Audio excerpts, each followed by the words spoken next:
ये कहानी एक ऐसी राक्षसी की है जिसे सिर्फ इंसानों के खून से प्यार था। मगर एक दिन कुछ ऐसा हुआ कि वह इंसान को अपना दिल दे बैठी। एक गांव में एक धनी किसान रहता था। किसान बड़ा नेक, ईमानदार, मेहनती था। वह प्रतिदिन नियम से अपने खेतों पर जाता और दिन भर काम करता। उसके पास खेती की बहुत जमीन थी। इस पर उसके सभी सेवक खेती करते थे। किसान अपने सेवकों के साथ बहुत अच्छा व्यवहार करता था और सुख दुख में उनका साथ देता था। अतः उसके सेवकों के साथ ही गांव के अन्य लोग भी उसका बहुत सम्मान करते थे। किसान बड़ा न्यायप्रिय भी था। गांव में जब कभी पंचायत होती थी तो गांव वाले किसान को ही सरपंच बनाते। किसान के एक बेटा भी था जिसका नाम था जारुल। जारुल बहुत सुंदर और हष्ट पुष्ट शरीर वाला था। उसका रंग गोरा, सीना चौड़ा और पूरा शरीर कद्दावर था। 20 वर्ष के जारुल पर गांव की सारी लड़कियां उस पर मोहित थीं और मन ही मन कामना करती थी कि जारुल उन्हें पति रूप में मिल जाए। इन्हीं लड़कियों में से थी मोहिनी। मोहिनी रंग रूप में तो बहुत सुंदर थी, किंतु वह बड़ी ही कर्कशा थी और वह बड़ी ही जिद्दी लड़की थी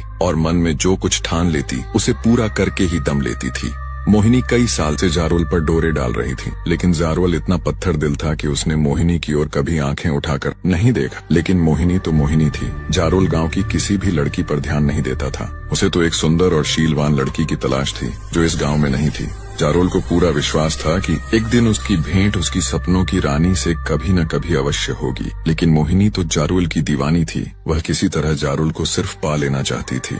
इसके लिए वह सब कुछ करने को तैयार थी। उसने पहले अपनी आंखों से मादक प्यार छलकाकर जारुल को अपनी ओर आकर्षित करने का प्रयास किया, किंतु जारुल ने उस पर ध्यान नहीं दिया। इसके बाद उसने अपनी सहेलियों से जारुल के पास प्रेम के संदेश भेजे और उससे एकांत में मिलने की इच्छा प्रकट की। जारुल ने मोहिनी की सहेलियों की बातें बड़े ध्यान से सुनी, लेकिन उससे मिलने से साफ इनकार कर दिया। मोहिनी ने जारुल को लुभाने और उसे अपने प्रेम जाल में फंसाने के इसी प्रकार के बहुत से प्रयास किए, किंतु उसके सभी प्रयास असफल रहे। लेकिन एक बार तो मोहिनी ने हद ही पार कर दी। जारुल अपने पिता के खेतों से लौट रहा था। शाम हो चुकी थी और रात का अंधेरा तेजी से बढ़ रहा था। जारुल खेत की पगडंडियों पर चलता हुआ तेजी से अपने गाँव की तरफ बढ़ रहा था। उसका गाँव अभी कुछ दूर था। अचानक सुनसान रास्ते पर मोहिनी प्रकट हुई और उससे लिपट गई। उस समय उसने भरपूर श्रृंगार किया था और भड़कीले कपड़े पहने थे। जारुल घबरा गया। उसने मोहिनी को अपने शरीर से अलग करने का बहुत प्रयास किया, किंतु मोहिनी थी कि उसे छोड़ ही नहीं रही थी। जारुल उसका एक हाथ अलग करता तो मोहिनी दूसरा हाथ उसकी गर्दन में डाल देती और दूसरा हाथ हटाता तो वह पहले हाथ से उसे जकड़ लेती। मोहिनी की स्थिति पागलों के समान हो रही थी। वह कभी जारुल को चूमने लगती तो कभी उसके शरीर से अपना शरीर रगड़ने लगती। उसकी आंखों से वासना टपक रही थी। जारुल ने जब देखा कि मोहिनी उसे किसी तरह छोड़ने को तैयार नहीं है तो उसने मोहिनी को अपने से अलग किया और उसे दूर करने के लिए एक जोरदार धक्का दिया। जारुल के धक्के से मोहिनी दूर जा गिरी।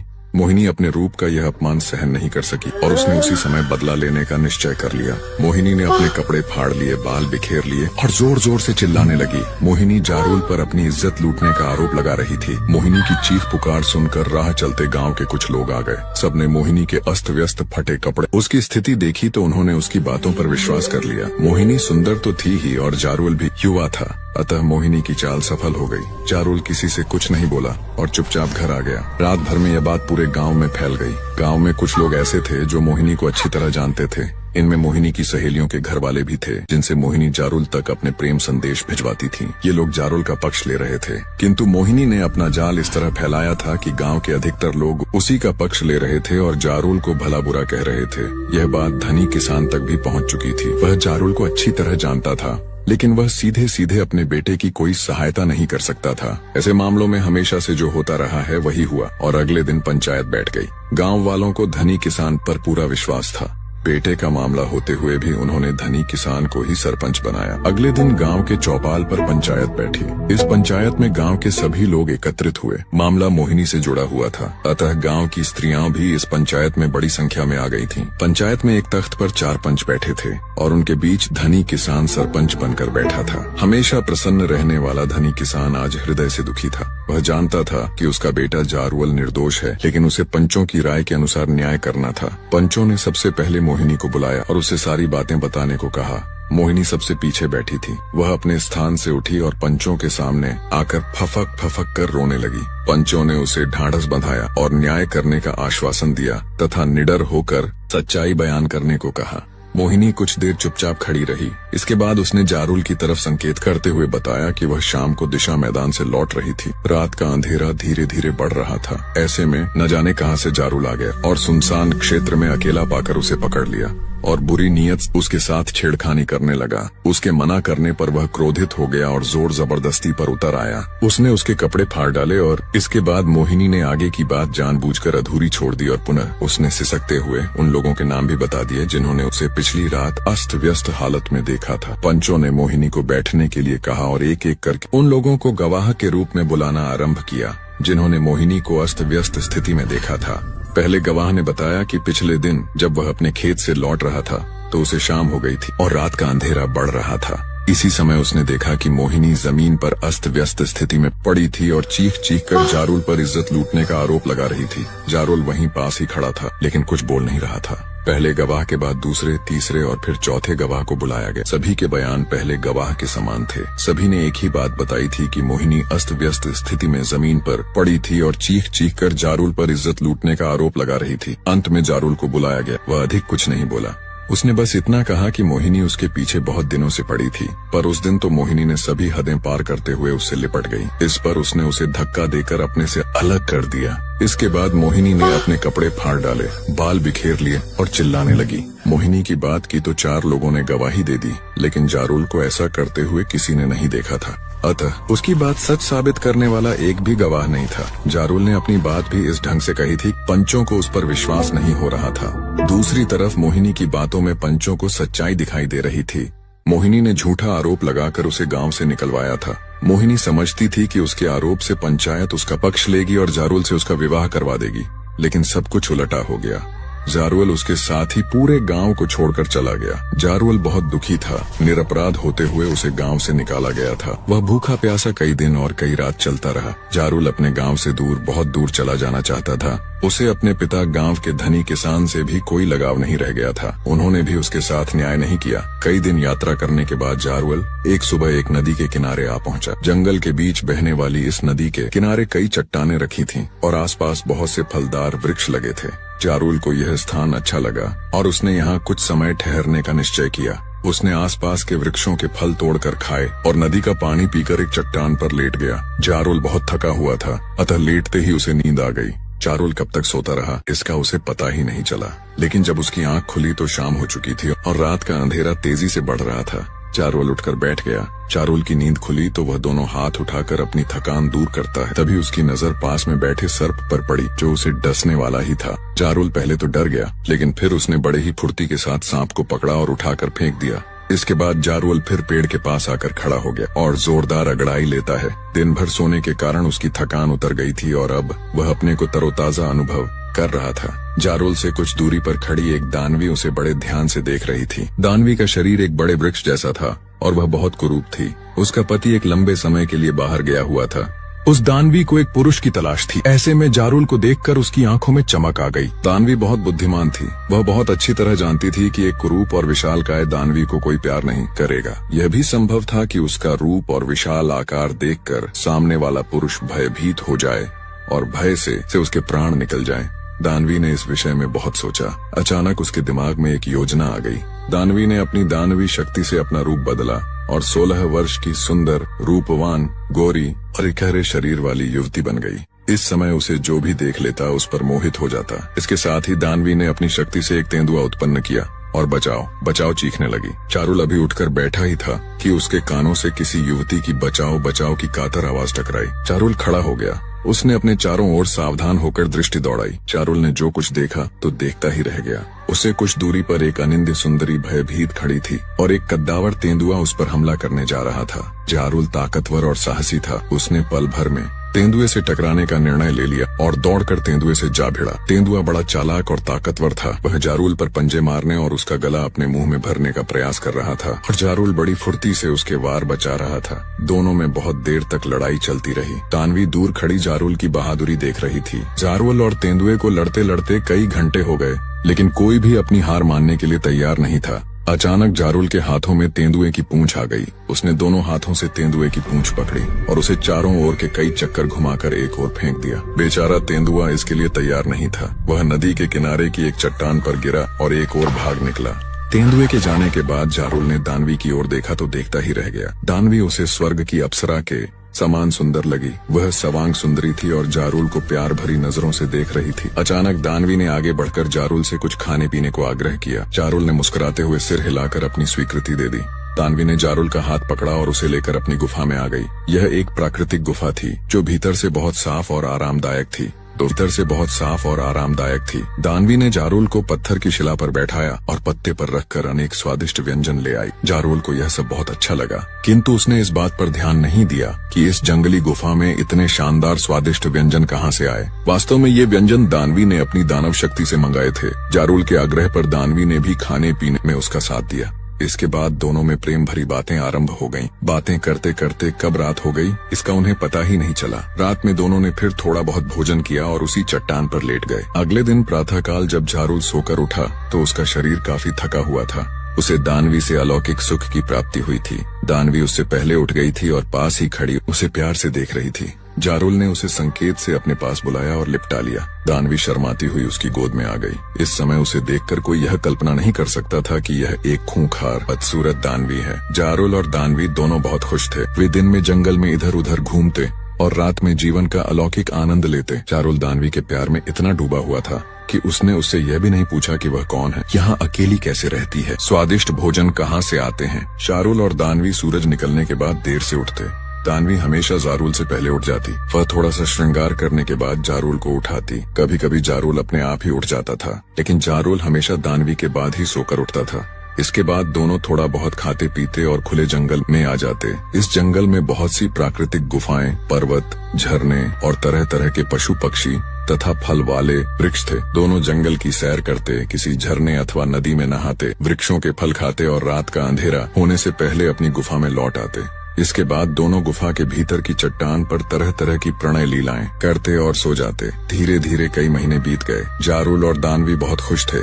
जारुल ने तो कभी कल्पना भी नहीं की थी कि गांव छोड़ने के बाद उसकी भेंट इतनी सुंदर युवती से होगी और उससे उसे इतना प्यार मिलेगा। जारुल का मन इस सुनसान जंगल में पूरी तरह लग गया था। अब वह यहाँ से कहीं अन्यत्र जाना नहीं चाहता था। अचानक एक दिन अर्धरात्रि के समय दानव प्रकट हुआ और गुफा के द्वार पर खड़ा होकर दहाड़ा। जारुल और दानवी दोनों सो रहे थे। दानव की आवाज से जारुल की नींद तो नहीं टूटी, लेकिन दानवी घबरा कर उठ बैठी। उसने दानव की आवाज पहचान ली। खतरा सिर पर था। दानव कभी भी गुफा के भीतर आ सकता था। ऐसी स्थिति में जारुल की मौत निश्चित थी। दानवी अपने दानव को अच्छी तरह जानती थी। वह किसी भी कीमत पर मानव को जिंदा नहीं छोड़ता था और फिर अपनी दानवी के साथ जीवन का सुख लूटने वाले को तो जीवित छोड़ने का प्रश्न ही नहीं उठता था। दानवी ने पल भर में ही सब कुछ तय कर लिया। उसने अपनी दानवी शक्ति से पुनः विशाल शरीर धारण किया और सोते हुए जारुल को अचेत करके गुफा के भीतर एक सुरक्षित स्थान पर छिपाया और गुफा के द्वार पर आ गई। दानव लंबे समय बाद लौटा था, अतः दानवी ने उसे देखते ही अपने सीने से लगा लिया और गुफा के भीतर ले आई। दानवी पूरी तरह सामान्य लग रही थी,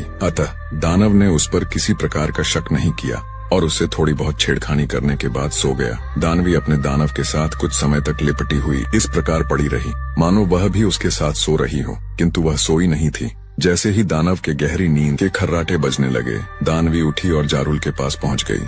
उसने जारुल को एक छोटे बच्चे के समान अपने कंधे पर लादा और गुफा के बाहर आ गई। दानवी को जंगल की सभी गुफाओं की जानकारी थी। उसने अपनी गुफा से काफी दूरी की एक गुफा में ले जाकर जारुल को लिटाया और दानव के पास वापस आ गई। दानवी ने चलते समय नई गुफा के द्वार पर एक बड़ा पत्थर रख दिया था, जिससे जारुल जंगली हिंसक जीवों से बचा रहे। दानव 3 दिन और 3 रात सोता रहा। चौथे दिन वह दोपहर के बाद उठा और दानवी को प्यार करने के बाद फिर सो गया। इस बीच दानवी अपनी गुफा में ही रही। वह जानती थी कि दानव लंबे समय बाद लौटा है, अतः उसे कभी भी उसकी जरूरत पड़ सकती है। दानव चौथे दिन अर्धरात्रि के बाद पुनः उठा और दानवी को प्यार करने के बाद गुफा से बाहर निकला और जंगल में खो गया। दानव को जंगली जीवों का मांस खाने की आदत थी। धीरे धीरे दानव का पहले जैसा क्रम बन गया। वह अर्धरात्रि के कुछ पहले गुफा से निकलता, वन्य जीवों को मारता खाता और प्रातः काल अपनी गुफा में आकर सो जाता और रात तक सोता रहता। कभी कभी वह दिन में उठ जाता और दानवी को प्यार करता। दानव अपनी दानवी को बहुत प्यार करता था, लेकिन दानव और जारुल के प्यार में बहुत अंतर था। दानव अपने शरीर की भूख मिटाने के लिए दानवी से प्यार करता था और जारुल का प्यार दानवी के शरीर की भूख मिटाता था। अतः दानवी जारुल को हृदय से प्यार करने लगी थी। उसकी दिनचर्या अब बदल गई थी। वह अर्धरात्रि में दानव के जाने के बाद अपनी गुफा से निकलती और जारुल के पास पहुंच जाती। यहाँ आकर वह 16 वर्ष की सुंदरी बन जाती और रात भर जारुल से प्यार करती और प्रातःकाल होते ही जारुल को अचेत करके दानव के लौटने के पहले ही अपनी गुफा में आ जाती। धीरे धीरे कई दिन हो गए, सब कुछ बिना किसी बाधा के ठीक ठाक चल रहा था। एक दिन दानव को रात में भोजन की तलाश में अधिक भटके बिना बड़ा शिकार मिल गया। उसने भरपेट खाया और प्रातःकाल होने से पहले ही अपनी गुफा में वापस आ गया। दानवी जारुल के पास थी, अतः दानव को गुफा में दानवी नहीं मिली। दानव गुफा के बाहर निकला और उसने अपनी दानवी को बहुत ढूंढा, लेकिन वह नहीं मिली। दानव गुफा में पुनः वापस आ गया और लेट गया। प्रातः काल होते ही दानवी वापस आ गई। उसने गुफा में दानव को पड़े देखा तो कुछ भयभीत हुई, लेकिन शीघ्र ही उसने अपने पर नियंत्रण किया। दानव ने जब दानवी की ओर देखा, दानवी उससे नजरें चुरा रही थी। इससे दानव को कुछ शक हुआ, लेकिन उसने कुछ कहा नहीं और आंखें बंद करके फिर से लेट गया। दानवी भी उसके पास आकर लेट गई और अर्धरात्रि तक उसके पास पड़ी रही। अर्धरात्रि होते ही हमेशा की तरह दानव उठा और गुफा के बाहर निकल गया, किंतु वह अधिक दूर नहीं गया, बल्कि गुफा से कुछ दूर जाकर एक मोटे वृक्ष के पीछे छिपकर खड़ा हो गया। दानवी को इसकी जानकारी नहीं थी। उसने दानव के जाने के बाद 16 वर्ष की सुंदर कन्या का रूप धारण किया और जारुल की गुफा की ओर चल पड़ी। दानव ने दानवी का यह नया रूप देखा तो उसका शक यकीन में बदलते देर न लगी। उसने दानवी से कुछ नहीं कहा और उसके पीछे पीछे वह भी चल पड़ा। दानवी सीधी जारुल की गुफा में पहुंची और उसने जारुल को उठाया। आज उसका इरादा जारुल को सब कुछ साफ साफ बता देने का था। आज वह जारुल को यह बताने आई थी कि वह एक दानवी है, कोई इंसान नहीं। वह उसके प्यार के काबिल नहीं है, अतः वह जंगल छोड़कर कहीं दूर चला जाए, क्योंकि उसका दानव पति बाहर से लौट आया है। दानव बहुत खतरनाक है, वह उसे मेरे साथ देखेगा तो वह उसे मार कर खा जाएगा। अतः यही सारी इच्छा लेकर दानवी जारुल के पास आई थी, लेकिन शायद वक्त को कुछ और ही मंजूर था। जारुल ने उठते ही दानवी को अपने सीने से लगा लिया। उसे ऐसा लग रहा था जैसे वह सदियों बाद सोकर उठा है और कितने जन्मों से वह दानवी के प्यार के लिए भूखा था।